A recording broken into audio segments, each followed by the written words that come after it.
everyone, welcome to our podcast Aqua Talks presented by MANAGE-FISHub. This platform brings you inspiring stories, innovations and impact-driven startups from aquaculture and fisheries ecosystem. I am Nivetha CK. Joining us today is Mr. Sai Krishna, founder of the Fishy Farmers company. We welcome you, sir. Thank you. How are you, sir? I'm good. How about you? Yeah, sir, I'm so good. So we are really happy to have you with us today for our podcast. So tell us about the Fishy Farmers company. How it started? What is the reason behind this? The basic introduction is I'm an engineer from NIT Trichy, passed out in 2016. Okay. Then I worked in Punjab. Okay, in a thermal factory by Trident, and then I worked in Youth for India, a rural development thing. Okay, and in that rural development thing, I kind of got passionate towards having water sustainability, and for that, we worked on hydroponics, we worked on aquaponics, and based on the market here, we've shifted our or pivoted ourselves towards aquaculture, and that's how the fishy farmers kind of formed. Okay, so is there any reason behind that name, Fishy Farmer? So fishy, it's something means like it's very different. We are using these terms in a fun manner, right? We were three friends who wanted to start a company. Since 1-2 months, we were thinking about names, what name to put. Sanskrit name, some Greek name, Saturnus, yeah, whatever. One of my close friends suggested we are doing fish and we are doing it for the farmers. So just put Fishy Farmers. And we were like, okay, that's simple, easy, and like, yeah, okay, Fishy Farmers. And that's how the name started, yeah. So that sounds so fun, sir. So what are the main activities of Fishy Farmers company? When we start a company, like from nothing, I don't know anything about business, just wanted to do something on my own. So you only try to make some product and sell. So when we started the company, the product was hydroponic produce, lettuce, broccoli, exotic leafy greens.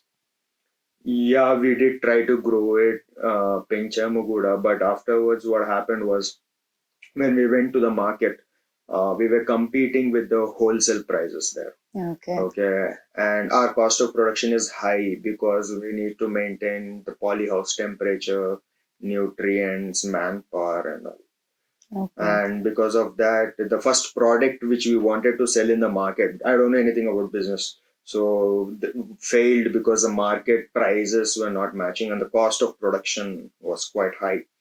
And then we shifted to aquaponics, thinking that we can sell fish also and try to get some more money and manage the expenses.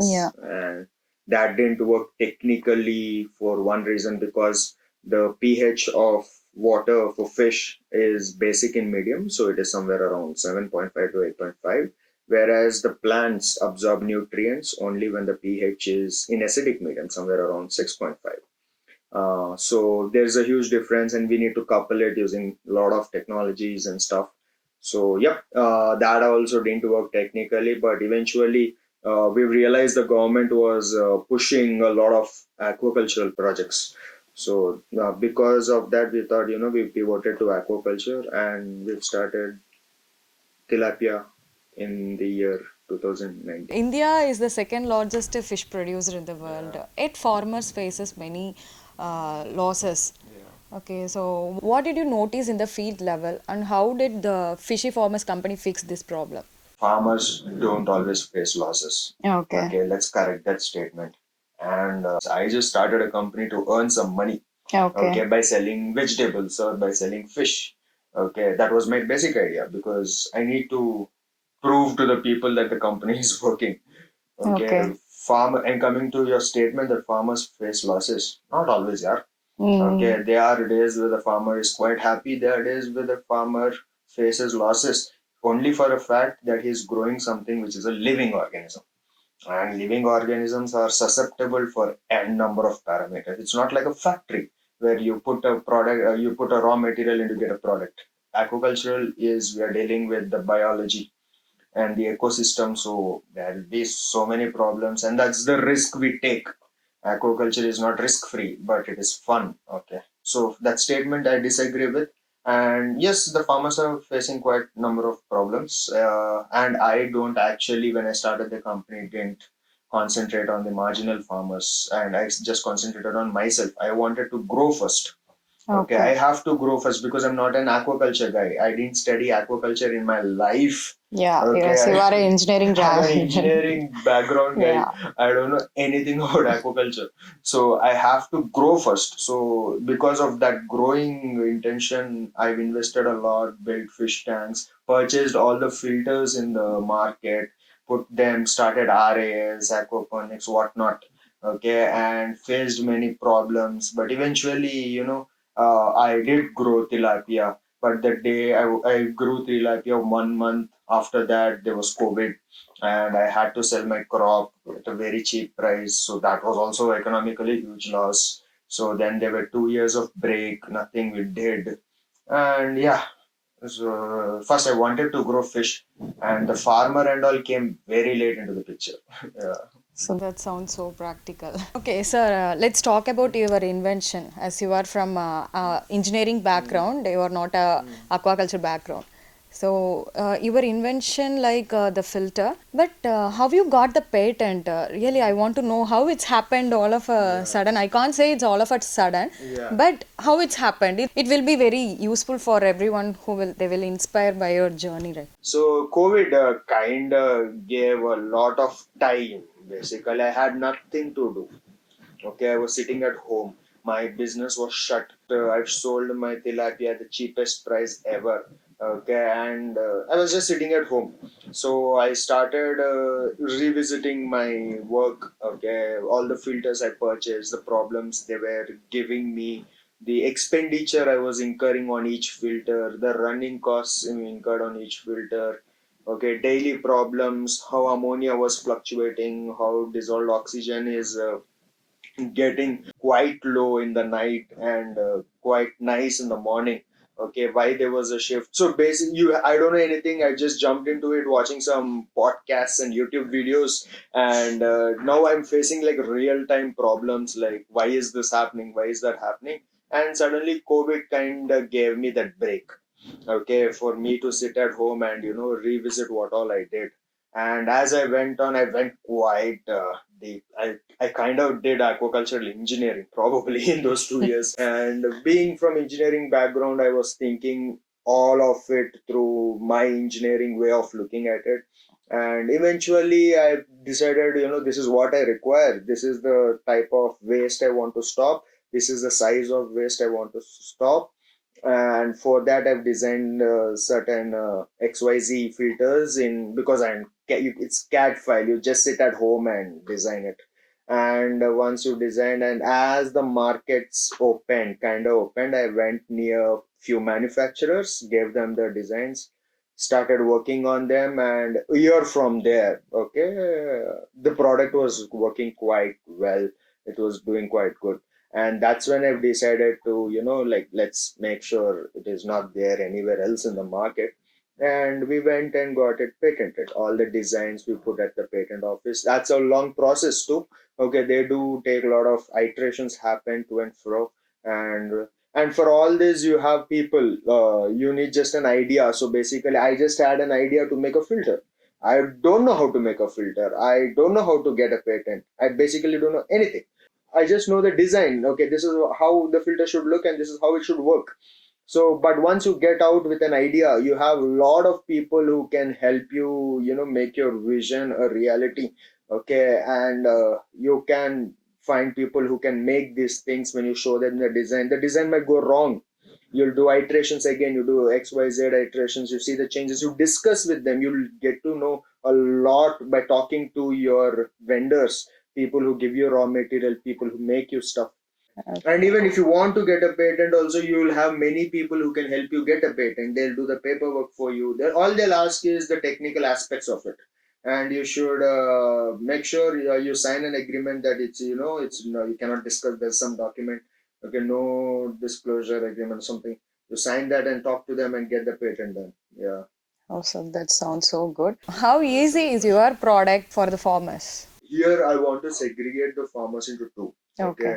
One who are experienced in aquaculture, who know aquaculture, whose families and generations are from aquaculture, and one section of farmers who don't know aquaculture. Yeah. Okay. Yeah. So the right side part of it is quite predominant. Okay. In if you consider whole of India. Yeah. Okay. And the left part of it is concentrated in chunk pockets like Andhra Pradesh being the most, coastal areas, Yeah. Gujarat, Yes. West Okay. Bengal. So when I promote a technology to the section who are aware of the aquaculture, it's actually quite easy. They understand what they are buying, because the problems which I faced, problems which everybody faces. Yeah. It's not like something I've invented a problem. No, the issues I had with the filters I've purchased are the issues everybody faces. Okay. And so they connect with me when I talk about my filters. And adoption rate, if you see, it is quite high in people who are well aware of aquaculture. We don't just make filters, we now make fish tanks, we make many filters, not just the filter we got patented. We also make protein skimmers, we make UV filters, okay, we make charcoal filters, Okay. and oxygenation is a major part of aquaculture. And we also make nanobubble nozzles. Okay. Okay, that is patent pending. So we are still, the whole process we did for filter, we are now doing with nano nozzles and nano generators. Okay, that's still happening. And so yeah, so the product chain has increased from just one filter. Eventually we are here with quite number of products, and these products are something which are now helping farmer. Yeah. So we didn't start to help farmer, but now we are eventually working very close with farmers. Now Okay. I've spoken about the adoption rate of people who are well aware in aquaculture, but my bigger intention is to educate and bring people who are not aware in aquaculture. Yeah. And that's my state, Telangana. Basically, there is aquaculture in Telangana, but there is no culture for aquaculture in Telangana. So it's a big statement to make. But it Yeah. is true. Like in Telangana, what we do generally do is all our ponds, reservoirs, rain-fed tanks, we stock the fingerlings during the rainy seasons, and somewhere around again in the month of Feb March, and we just harvest them. We don't Okay. feed them. We don't do anything. Okay, and luckily we have good enough number of ponds where the communities have developed and they are doing it. But we never take care of them here. We don't Ah. feed them. If we don't do aquaculture in the sense that we don't feed them, we don't add medicines, we don't stock them high, okay, we don't put aerators. There's no culture for aquaculture because It's actually, not like a conventional practices. yeah, it's not at Yeah. all. And Okay. there's a reason for that also. We didn't have water enough. Is the technology too hard for them to operate? Yes, Yeah. you don't promote hi-fi technology initially. So you just try to build the culture, try to show that you can grow and earn money, but try to grow. It's like growing rice. How you spend daily time on it, you have to spend time on this. And there are very, very many systems we are working closely with NABARD, especially in promoting marel.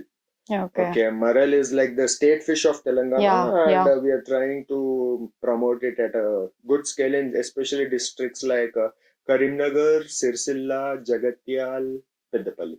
Yeah. Okay. So they've identified these districts as marel clusters. So they want to develop. So there's okay. But yeah, so these are the two segments of farmers where you can work with. So yeah, that's so nice actually.